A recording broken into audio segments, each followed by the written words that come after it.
always thought I knew everything about our life together. That was before. Whispers reached me. Whispers about a backup man, someone she had been keeping, on the sidelines while we built what I thought was a shared future.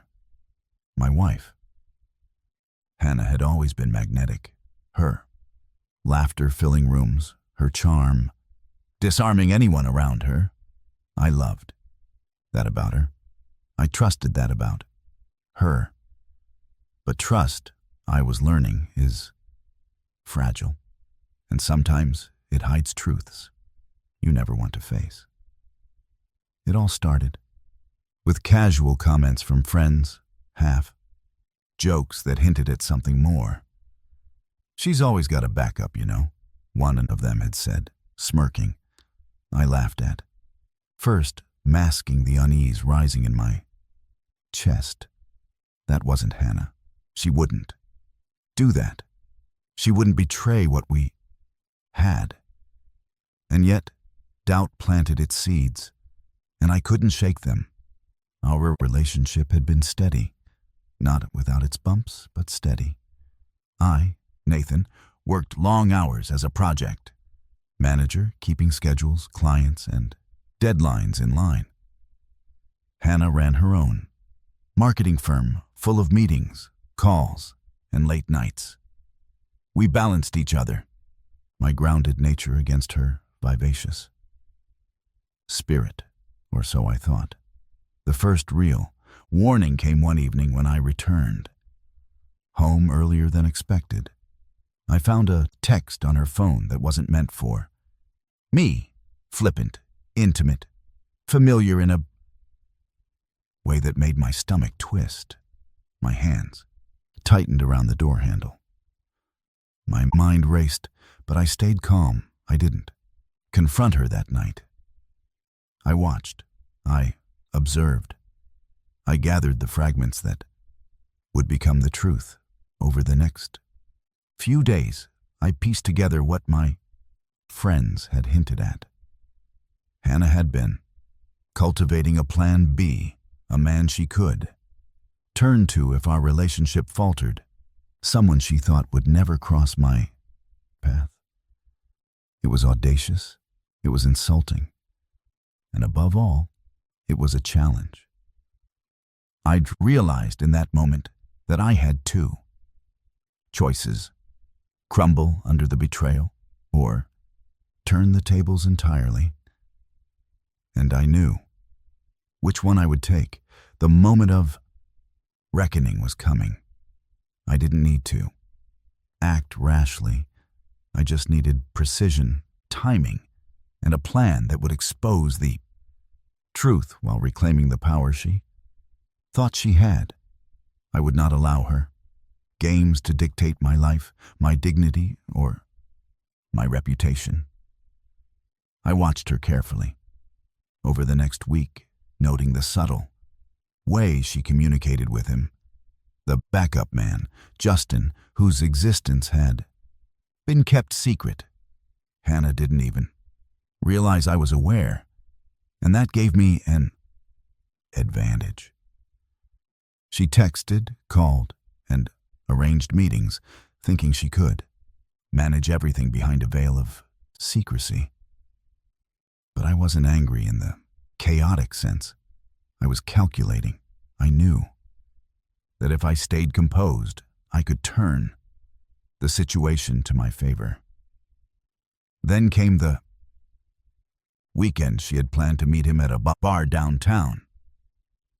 Hannah expected it to be private, clandestine, the kind of meeting that would go unnoticed. But I had already made arrangements. I wasn't going to catch them red-handed in the typical sense. I was going to flip the narrative so completely that the world would see exactly what she had been hiding. I texted Justin anonymously first letting him know I knew about his involvement. His reaction was priceless. Confusion, nervousness, a faint fear. I could sense he was unsure of who he was. Dealing with, and that uncertainty, played right into my hands. Hannah had built her safety net, her backup plan, her so-called insurance against heartbreak, and I was about to expose it in the most public way possible. The night arrived. Hannah walked into the bar with her usual confidence, expecting secrecy and discretion. Instead, she was greeted by the full awareness of the people around her, colleagues, mutual, friends, even strangers who now understood what was happening. Justin, caught off guard and flustered, realized too late that the dynamic had shifted entirely. What had been a plan for clandestine pleasure became a spectacle of embarrassment. I didn't need to shout. I didn't need to confront them directly. I let the evidence, messages, calls, and subtle revelations do the work. The whispers began. Eyes turned. Smiles froze. Hannah's confident mask started to crack. I stayed in the shadows, watching the drama unfold, knowing every glance, every reaction was mine to orchestrate. By the end of the evening, I had accomplished what I had set out to do: expose the betrayal, reclaim the narrative, and turn her backup man into the main event, not in intimacy, but in accountability. The power had shifted, and I felt a clarity I hadn't experienced in weeks. Betrayal had a way of sharpening focus, of revealing the weaknesses in others' schemes. And tonight, I was in complete control. The aftermath was surreal. Hannah's usual confidence was replaced with disbelief, shame, and a flicker of regret she couldn't hide. Everyone around her now knew the truth, and she couldn't mask it behind charm or excuses. Justin, the man she had kept in reserve, looked at her with confusion and unease. The safety net she had relied on had dissolved, leaving her exposed. And me, I felt a sense of calm I hadn't known for months, the kind that comes from reclaiming control over a life that had been quietly manipulated. I didn't gloat. I didn't revel in her humiliation. My satisfaction came from justice, the justice of clarity, of consequences delivered with precision. Betrayal is heavy, but it is also a mirror. Hannah had shown me exactly who she was, and I had reflected it back, letting the world see without a single word of rage from me.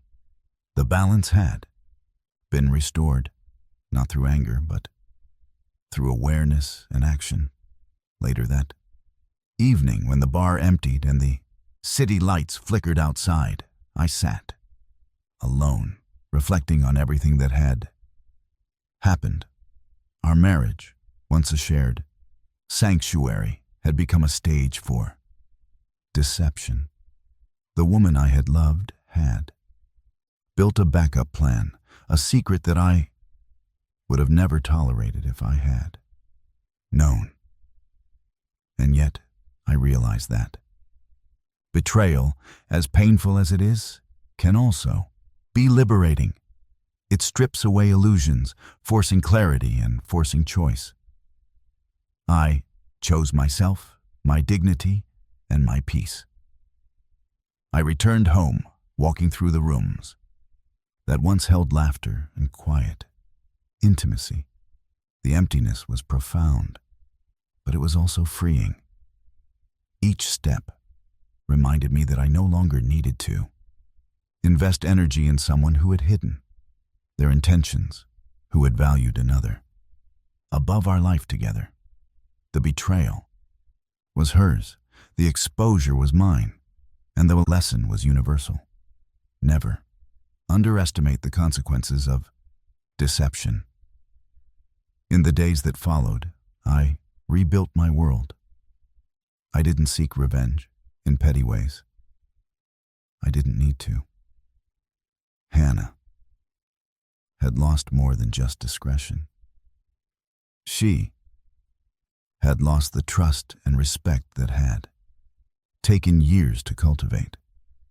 And I, standing firm in my choices, discovered something far greater: resilience, clarity, and the knowledge that no one can dictate your worth but you. Betrayal can sting, but it can also illuminate.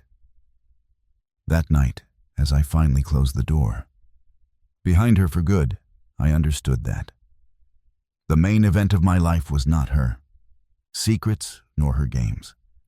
It was me taking back control and finally stepping into a life that was entirely mine.